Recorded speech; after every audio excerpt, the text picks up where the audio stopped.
మహాగణాధిపతయే నమః. ఓం గురుభ్యో నమః. ఓం శ్రీమాత్రే నమః.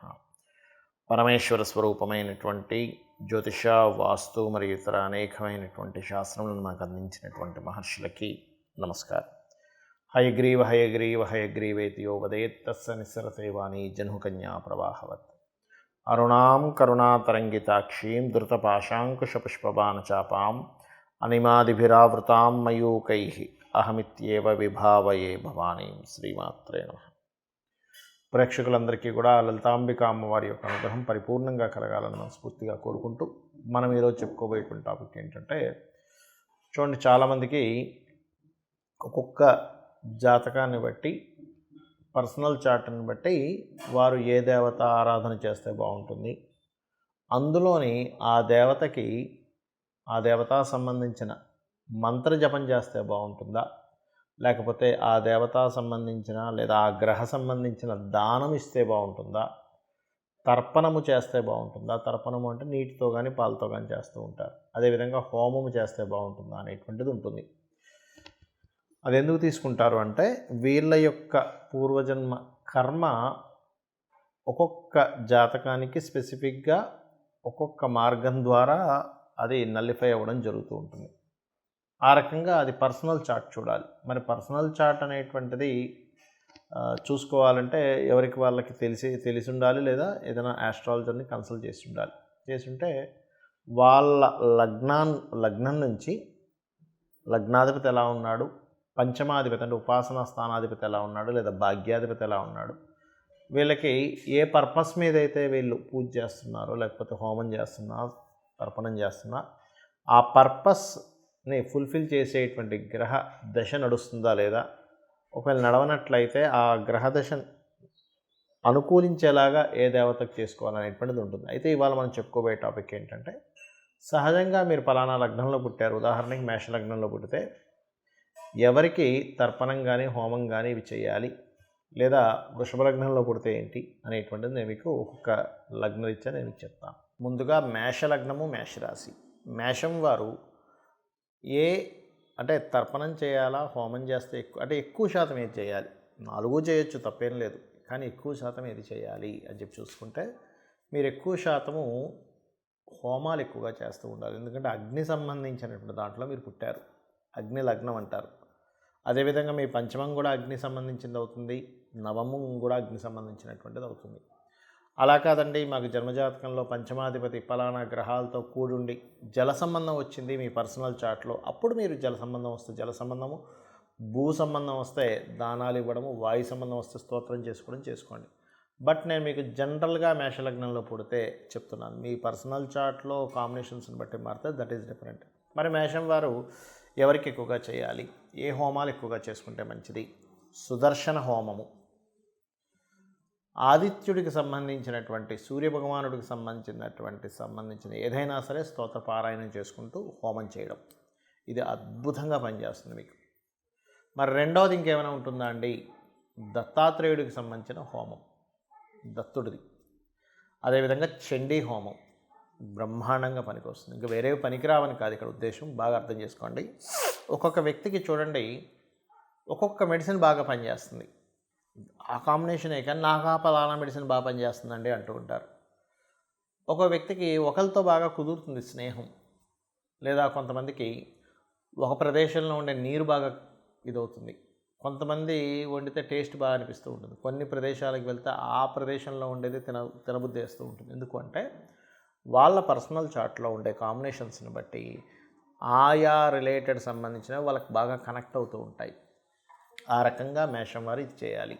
దీంతోపాటు వీలున్నప్పుడల్లా కూడా మీరు ఏ ట్రాన్సాక్షన్ జరిగిన లైఫ్లో ఆ సూర్యభగవానుడికి చెప్తూ, ఆ దత్తాత్రేయుడికి చెప్తున్నట్టుగా, ఆ దత్తాత్రేయ అనుగ్రహంతో వస్తున్నట్టుగా మీరు అలా ఫీల్ అవుతూ ఉండాలి. మనం పూజ చేయడము, లేదా ఒక హోమం చేయడము, యజ్ఞం చేయడం అంటే కేవలం ఆ క్షణంలో అక్కడ కూర్చున్నప్పుడే చేయడం అనుకుంటే పూర్తిగా తప్పు. మీరు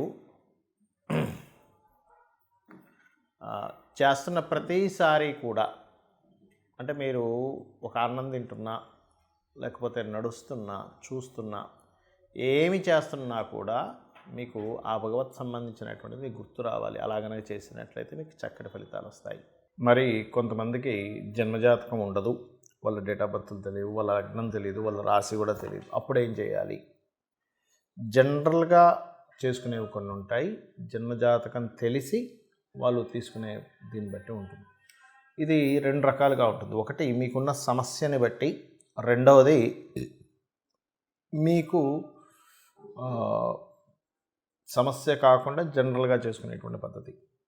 నేను రెండు విషయాలు చెప్తాను. ఒకటి, నిత్యము సూర్య నమస్కారాలు చేసుకోవడం. నిత్యము సూర్య నమస్కారం చేసుకుంటూ సూర్యుడికి అర్ఘ్యం వదలడం.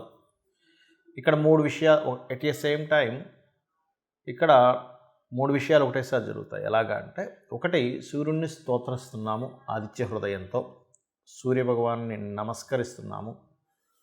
సూర్యుడు అగ్నిస్వరూపం, అంటే సూర్యుడిని నమస్కరిస్తున్నామంటేనే ఒక హోమం చేస్తున్నట్టుగా, యజ్ఞం చేస్తున్నట్టుగా, సూర్యుడికి నీళ్ళు వదులుతున్నామంటే తర్పణం జరుగుతున్నట్టుగా. దీంతో పాటు మీరు ఆదివారం నాడు కానీ, సప్తమి వచ్చినప్పుడు కానీ, సూర్యుడి యొక్క నక్షత్రాలు అంటే కృత్తిక, ఉత్తరాషాఢ ఈ నక్షత్రాల్లో కానీ మీరు గోధుమలు దానంగా ఇచ్చినట్లయితే, మీ జన్మజాతకం తెలియదు కాబట్టి 4 విషయాలు చేస్తున్నారు. దానం ఇస్తున్నారు, సూర్య నమస్కారం చేసుకుంటున్నారు, అర్ఘ్యం వదులుతున్నారు, స్తోత్రపారాయణం చేస్తున్నారు ఆదిత్య హృదయం. దీనివల్ల ఏమవుతుంది అంటే, మీకు ఏదైతే పూర్వజన్మల్లో చేసినటువంటి కర్మ ఒకవేళ నెగటివ్గా వస్తున్నట్లయితే, ఆ నెగటివ్గా వస్తున్నటువంటి కర్మ అది అక్కడికట్లా ఏదైతే ఆ ప్రభావం చూపిస్తూ మీకు ఇబ్బంది కలుగుతుందో ఆ ప్రభావం అనేటువంటి తగ్గుతుంది.